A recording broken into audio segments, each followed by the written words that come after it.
Safe with You, Chapter 3. Perspective, third person. And the winners of Strictly Come Dancing 2016 are, Tess Daly says. Her co-presenter and best friend, Claudia Winkleman, stood by her side. The music became tense.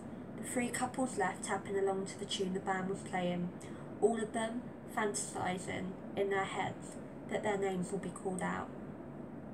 Natalie was sat in the audience. As a pro, she wasn't allowed to vote, but she did desperately want her closest friend, Joanne, to win.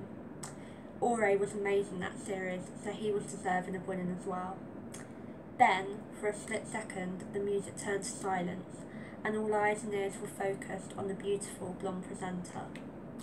Ore and Joanne, she beams.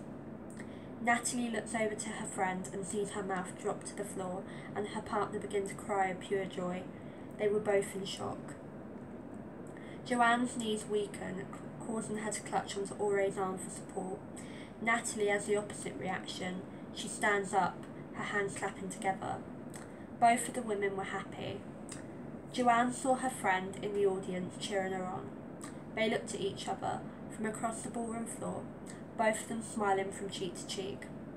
Their blue eyes locked with one another's, and for a moment they felt as though they were the only two people in the entire world. For Joanne, the applause quietened and the lights dimmed, her mind creating a spotlight poised on Natalie and her happy, smiley face. Natalie gazed at Joe's eyes. Her eyes were full of tears. She just won Strictly after all. That moment seemed to go on for a lifetime, but after it had ended, they both realised how quickly it went, and that they would both do anything to make it last longer. Once all of the autographs had been signed, the congratulations had been said, and the tears had fallen, the winning pair stumbled backstage with the rest of the pros. Natalie followed behind them all, slightly behind them. She was walking slower than the rest of them.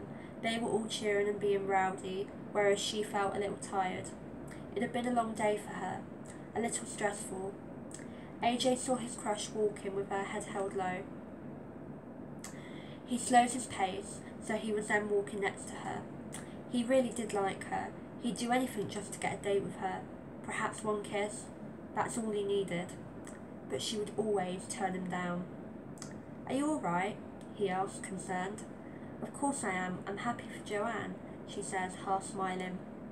"So am I," he agrees. "So listen, now that we won't be as busy with Strictly anymore, I think me and you should go on a date." Natalie sighs. She liked AJ a lot. He was lovely and kind to her, but she didn't want a relationship with him. She just didn't feel that way about him. "AJ, I'm flattered, but I just don't see you in that way. Sorry," she says apologetically. She would never want to hurt his feelings. He was one of the nicest people that she'd ever met.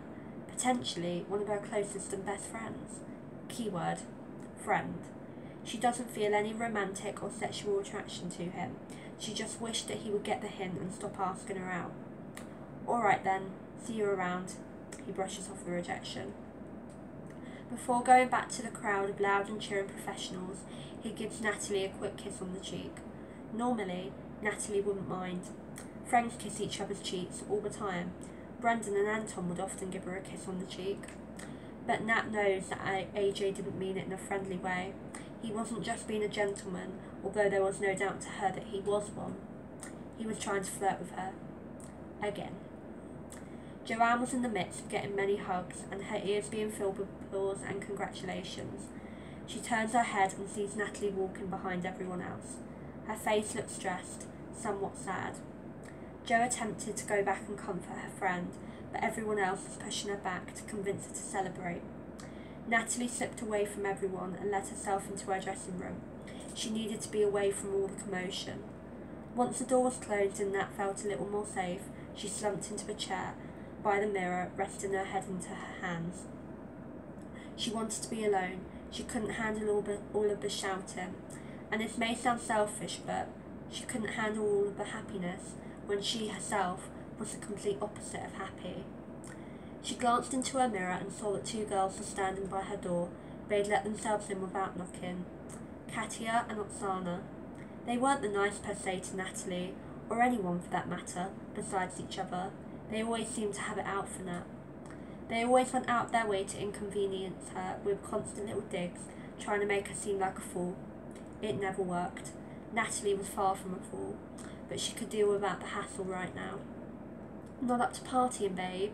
Oksana asked, mimicking a pout. Babe.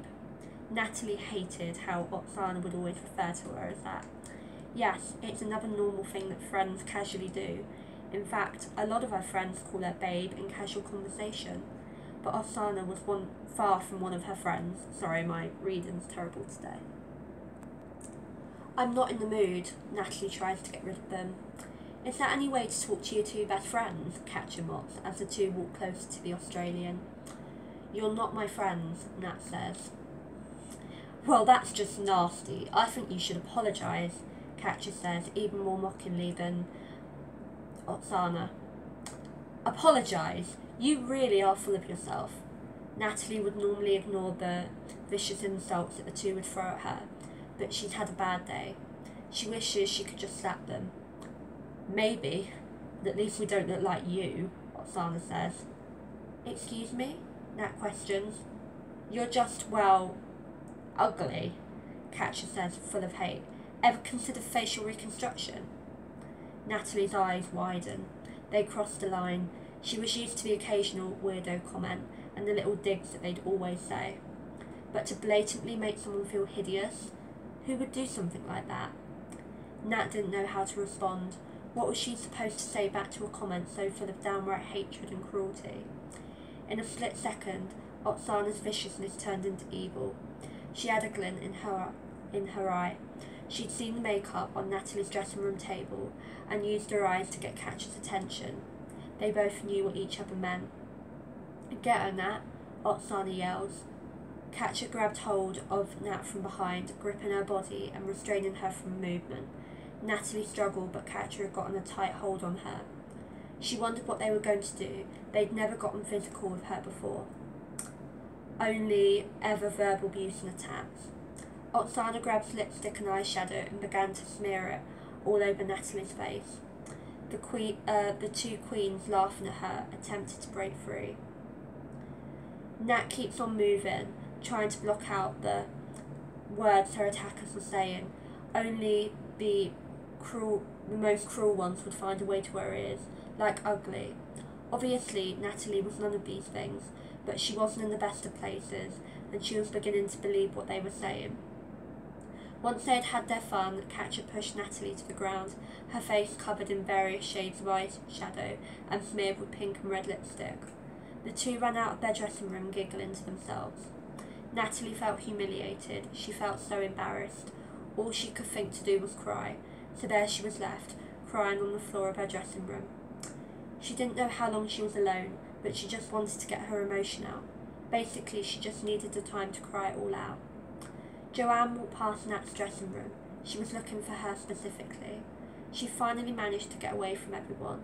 They'd become focused on helping Ore celebrate rather than her, which she was slightly relieved at. She wasn't the biggest party animal you'd ever meet. As she was walking towards Natalie's dressing room, she noticed that the door was open. Joanne wondered if she'd left already. No, she wouldn't. Not without saying goodbye first. Joanne peeked her head through the door and saw her friend crying on the ground. Jo ran into her, worried. When Natalie looked up, Jo could see all of the makeup smeared around her cheeks and forehead, some washed off by her tears. She put a comforting hand on the Australian's shoulder. Oh, Natalie, what happened to you? She asked, concerned.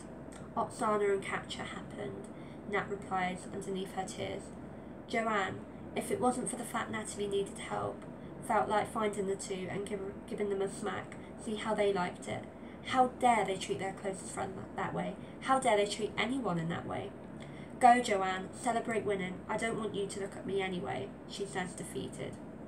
Jo wasn't prepared to leave Nat on her own crying like this. Besides, why would she want Joanne to simply look at her?